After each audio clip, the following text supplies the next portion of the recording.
Hi, I'm Roy. Today I'll be reacting to Trump's horrible interview with Leslie Stahl. You know, the one he leaked today on October 22nd, 2020. Where do I even start? This thing was a train wreck. And I think that was by design.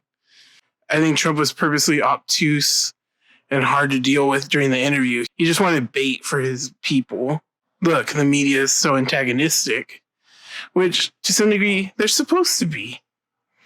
I mean, Trump doesn't realize that she's going to ask him tough questions because those are the questions people want to know, like average citizens care about. Trump doesn't realize that people, not counting his supporters, hate being lied to and hate being manipulated into thinking, oh, everything's fine, everything's going well. Trump thinks that if he just says it enough times that things are fine, that people will just eventually believe it. I mean, just look at the amount of deaths that are related to COVID. Look at the number of cases related to COVID. It's something in the ballpark of 215,000. Trump just goes on and on. He's saying, oh, you, Leslie Stahl, you're being so negative. Oh, you made it sound like I was begging when I asked suburban women to vote for me. I mean, Trump just can't accept the fact that people don't want to vote for him. It's sad. We have a president in office right now who doesn't care about the people who didn't vote for him. He's being sexist, racist, xenophobic, perhaps even homophobic. Like, Trump's just a monster overall. He obviously didn't like the fact that Leslie Stahl was being tough on him. He even reiterated the fact that she prefaced the interview by saying, oh, I'm going to ask you tough questions, Mr. President. And Trump just couldn't stand that, probably because she's a woman. And we know how Trump treats women. I mean, you can compare and contrast this interview to the one in late July by Jonathan Swan of Axios. In that Axios interview, Trump was nowhere near as combative with Jonathan Swan as he was with Leslie Stahl in this interview.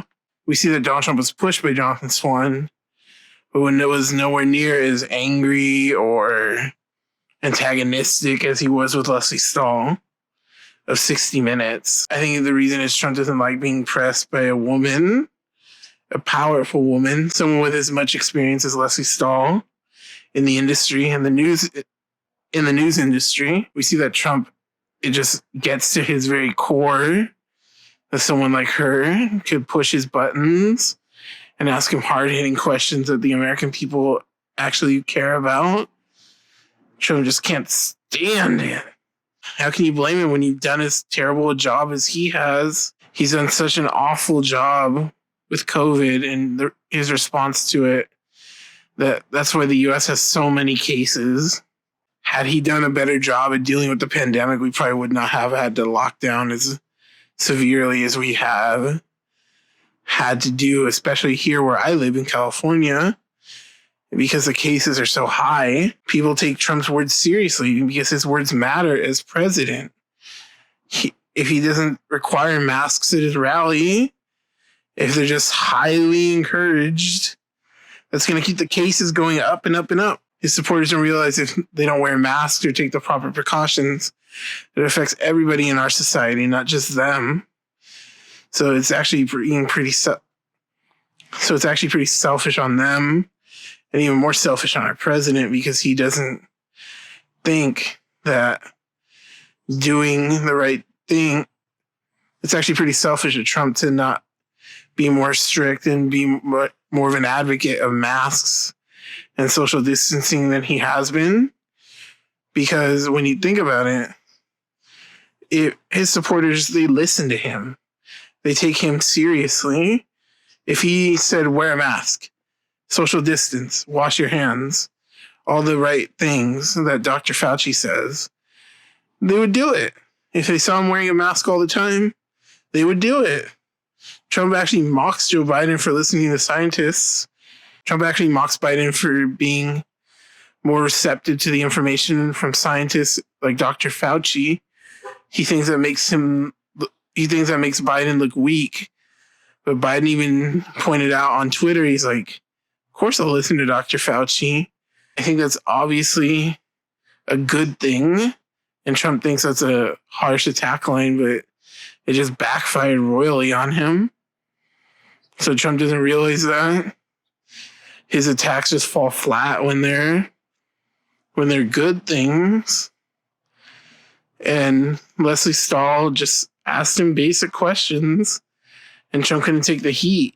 He even said at one point when she was asking him about name calling and the awful things he says on Twitter, he said, "Oh, well, I'm here in the White House, aren't I?" Implying that he won by those means. He doesn't realize that he still lost the popular vote. He won basically by deceiving people into thinking he was a populist. He said he would fix healthcare, drain the swamp, and end corruption in Washington, but yet he's made all of those problems worse. One part of the interview that really stuck out to me was when Leslie Stahl was asking Trump about the Republican healthcare plan and how they're going to be litigating Obamacare in the Supreme Court after the election. Trump said, "Oh, we have big chunks of the healthcare plan already. Once they strike down Obamacare, we will come up with a new healthcare plan." And Leslie Stahl was like, will, implying that Trump doesn't have it yet. And Trump's like, "Oh, we have big parts of it already made." And then Leslie Stahl pointed out, like, "Why haven't we seen it yet?" And Trump was basically furious that she was coming at him with the good questions. And Trump couldn't handle the fact that she pointed out his ineptitude in terms of healthcare and how the Republicans, being that they've tried to strike down Obamacare so many times, do not have a replacement in mind, even though they kept trying to strike it down while Obama was president. They've had plenty of time to come up with a new healthcare plan in that span of time, yet they have nothing. Remember in 2017 when Obamacare almost died but John McCain saved it? That was the closest thing we saw to a Republican healthcare plan. It was awful. So my question to Trump is, if that's the best you got, how can we count on you? Trump and the Republicans don't realize that most of the American people didn't vote for them and don't like them. They're the minority party. They actually do realize it, that they're the minority party. And so that's why they had to resort to all these dirty tricks like voter intimidation, poll watchers, threatening to not count mail-in ballots. If they thought they were going to win, do you think they'd be this frantic and this willing to cheat? If they didn't think they were going to lose the popular vote and perhaps the Electoral College, they'd be nonchalant. They'd be like, whatever, yeah, just count every vote. We know we're going to win. But they obviously know they're going to lose, so that's why they have to pull out all these dirty tricks, like closing down polls in predominantly minority neighborhoods to keep people from voting. They put all these barriers in. They have to put in all these barriers like voter ID laws and not letting people with felonies vote. If they thought they were going to win, they'd have as many people as possible vote. But they know they're going to lose, so they obviously don't want people to vote. So my advice to you is, if you have yet to vote, vote. Vote by November 3rd. Mail it in, drop it off, or vote in person. Or vote early if you can. But don't let Trump and the Republicans scare you away from voting.